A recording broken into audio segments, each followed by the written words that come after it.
আশা করি তোমরা সকলে ভালো আছো। আজ আমি এই বোর্ডের উপরে একটা ছক কষে নিয়েছি। এই ছকের মাধ্যমে একাদশ শ্রেণীর দ্বিতীয় সেমিস্টার বিষয় বাংলার যে সিলেবাস, সেই সিলেবাসটা আমি তুলে ধরার চেষ্টা করেছি।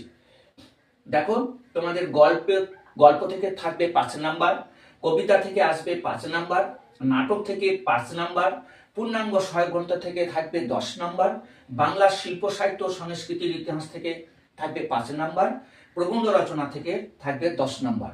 এই মোট 40 নাম্বারের প্রশ্ন তোমাদের একাদশ শ্রেণীর দ্বিতীয় সেমিস্টার বিষয় বাংলা বিষয় থেকে প্রশ্নগুলি আসবে। এর পরের ভিডিওতে এই গল্প থেকে কোন কোন গল্প পড়তে হবে, কবিতা থেকে কোন কবিতাগুলি পড়তে হবে, নাটক থেকে কোন নাটকটি পড়তে হবে, তা বিস্তারিতভাবে আমি জানিয়ে দেবো। আশা করি এই ভিডিওটি তোমাদের খুব উপকারে লাগবে। যদি তোমাদের এই ভিডিওটি ভালো লাগে তা বন্ধুদের কাছে প্রচুর করে শেয়ার করে দিও। তোমরা ভালো থেকো।